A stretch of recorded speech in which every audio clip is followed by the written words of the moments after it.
Sky diving ఎలా వచ్చిందండి? Sky diving అంటే నాకు అడ్వెంచర్స్ ఇష్టము, ట్రావెలింగ్ ఇష్టము. యాక్చువల్ గా పాలిటిక్స్ లోకి రావడం అనేది it's adventure.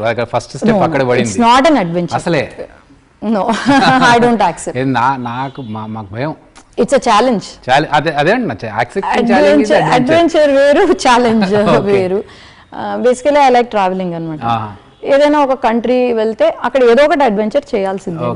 So part of that Dubai వెళ్ళినప్పుడు స్కై డైవింగ్ చేశాను. ఎలా అనిపించింది ఆ ఎక్స్పీరియన్స్? ఎలా ఉంది? ఐ వాస్ ప్రిపేర్డ్, మెంటల్ గా ప్రిపేర్ అయ్యే వెళ్ళాను కాబట్టి ఐ ఎంజాయ్డ్ ఇట్. చాలా మంది అంటే ఫస్ట్ ఒకసారి భయపడ్డా, ఆ డైవ్ చేసిన తర్వాత ఒక ఎక్స్పీరియన్స్ ఉండిపోతుంది లైఫ్ టైం. అంటే దూకేటప్పుడు భయం అనిపించింది, ఇంకా దూకిన తర్వాత ఇంకా పోతే ఏమవుతుంది అని చెప్పి ఇంకా ఎంజాయ్ చేయడమే. ఆ వీడియో ఉంది మా ఆడియన్స్ కి, మేము వేస్తాం. అవునా? ఓకే. అది దుబాయ్లో చేస్తారు. మా హస్బెండ్ వాళ్ళు వెళ్ళిపోయారు, మేము చూడలేమమ్మా, మేము వెళ్ళిపోతాము, ఫోన్ అయిపోయిన తర్వాత కాల్ చేయని చెప్పారు. కానీ అది మంచి మెమరీ కదా చూస్తుంటే కూడా. Every country I travel as a memory.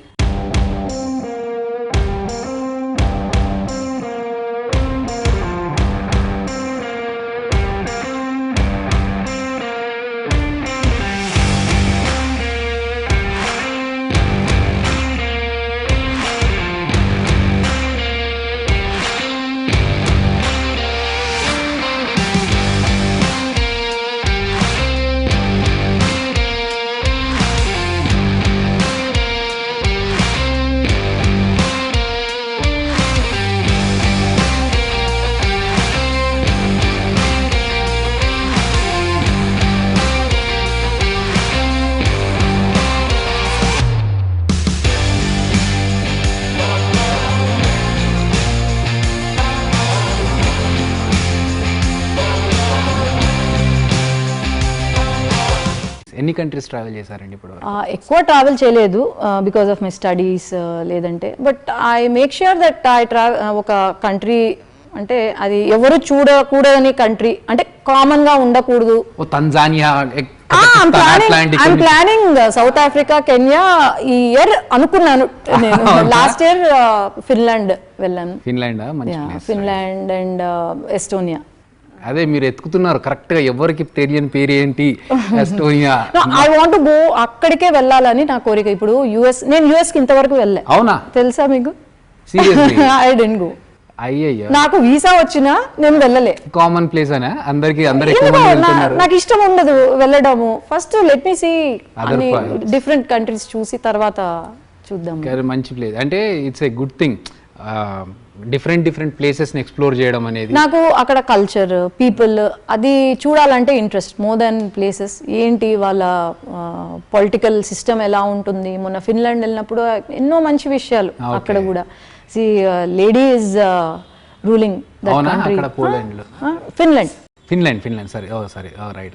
So అట్లా చాలా విషయాలు తెలుస్తాయి. ఐ ఆపరేషన్స్ గురించి చెప్పండి. మీరు ఐ ఆపరేషన్స్ చేయించారు చాలా మంది. ఐ ఆపరేషన్స్ ఒక్కటే కాదు, అంటే నేను రెగ్యులర్ గా మెడికల్ క్యాంప్స్ పెడతాను. I have a medical camp. ఇప్పుడు ఎల్లుండి కూడా ఒక మెడికల్ క్యాంప్ రెగ్యులర్ గా పెడతాను నేను మెడికల్ క్యాంప్స్. క్యాట్రాక్ట్ సర్జరీ ఫ్రీగా చేయిస్తాము, and any surgeries. My husband is a surgeon, so ఫ్రీగా సర్జరీస్ చేస్తారు. No, he's a surgical gastroenterologist. So treatment ఇస్తాము. ఐ హ్యావ్ అ హాస్పిటల్, నాకు కర్నూలులోనే హాస్పిటల్ ఉంది. నా ఎడ్యుకేషన్ నేను MBBS MD intervention radiologist, interventions in fellow. Okay. Rayalaseema ఆ యాస మీకు బాగా వచ్చు, మీరు ఆ స్లాంగ్ బాగా మాట్లాడతారని తెలిసింది. మా కోసం ఒక మంచి మనం మాట్లాడే డిస్కషన్లోనే ఏదన్నా స్లాంగ్లో మాట్లాడు. నేను ఇప్పుడు వరకు రాయలసీమ భాషలోనే మాట్లాడుతున్నాను. నాకు కొంచెం మధ్యలో నాకు రాయలసీమ భాష మాట్లాడితే ఎట్లుంటుందంటే, అరే రెస్పెక్ట్ ఇవ్వడం లేదు అమ్మా అని అంటారు. అందుకు చాలా మార్చుకున్నా నేను పాలిటిక్స్ లో వచ్చిన. మాకు తెలంగాణ సేమ్ డిస్కషన్ వస్తుంది. మీరు మాట్లాడుతున్న మధ్యలో కొన్ని వర్డ్స్ విని నేను రాయలసీమ అన్నారు, తెలంగాణ బాగా అలవాటు అయినట్టుంది, హైదరాబాద్ లో ఉంటున్నారు కదా అని అనుకుంటున్నాను. నేను ఎక్కువ హైదరాబాద్ లో ఉండట్లేదు, ఎక్కువ కర్నూలే. ఓకే. ఎలా ఉంటుందండి ఒక మాట అంటే, నేను సినిమాల్లో మాకు జయప్రకాష్ రెడ్డి గారు అటువంటి డైలాగ్స్ అయితే నాకు రావు, కానీ నేను మాట్లాడే భాష రాయలసీమ భాష అంతే. పర్టికులర్ అనిపిస్తుందండి. మీరు చాలా యూనో ఒక న్యూస్ పేపర్ లాంగ్వేజ్ న్యూట్రల్గా. అవునా, ఓకే. అంటే ఇదే నా లాంగ్వేజ్ అయితే ఇట్లే ఉంటుంది. ఏమంటే కొన్ని మార్పులు చేర్పులు చేసుకున్నా నా లాంగ్వేజ్ లో. ఇప్పుడు అక్కడికి పో అంటాం, ఇక్కడికి రా అంటాం, ఇక్కడికి రండి, అక్కడికి వెళ్ళండి. అది మాకు రాదు, అది నేర్చుకున్నా ఇప్పుడు అంతే. నాకు తెలిసి ఇంకా స్లాంగ్ లో మాట్లాడే రైట్ హాయ్ అడుగుబో అంటారేమో కదా, అడుగుబో ఇడికి రా, ఇది. అవునవును, చాలా అంటే మాకు సినిమాలో చూసి నేర్చుకున్నది. Cinema Rayalaseema accent is very much different. ఇంకొంచెం మీరు ఇంకొంచెం సాల్ట్ అండ్ పెప్పర్ వేసి చూపిస్తారు తప్ప అట్లా ఏమి ఉండదు.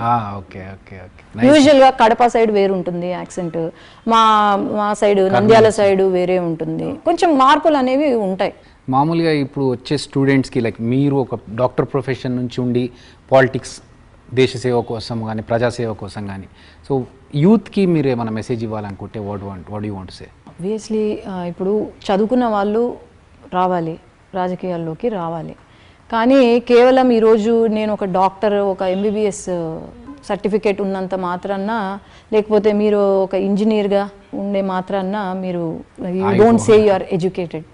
విలువలతో కూడిన విద్య చాలా అవసరం.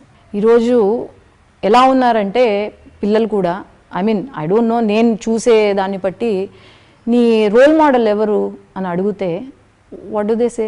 సినిమా యాక్టర్ పేరు చెప్తారు. దీపికా పదుకోన్ అంటారు, ఒకడు షారుఖ్ ఖాన్ అంటాడు. ఆర్ దే రోల్ మోడల్స్ ఈరోజు to become a good citizen? No, ఎక్కడికి వెళ్తున్నాం మనం? రైట్. సో ఇప్పుడు ఉన్న youth they have to bring some change. లేదంటే ఇప్పుడు ఎలా ఉన్నారు మన పాలిటీషియన్స్, డబ్బులకు విలువలు ఇచ్చే పాలిటీషియన్స్ ఉన్నారు. అది కాదు మనకు కావాలి.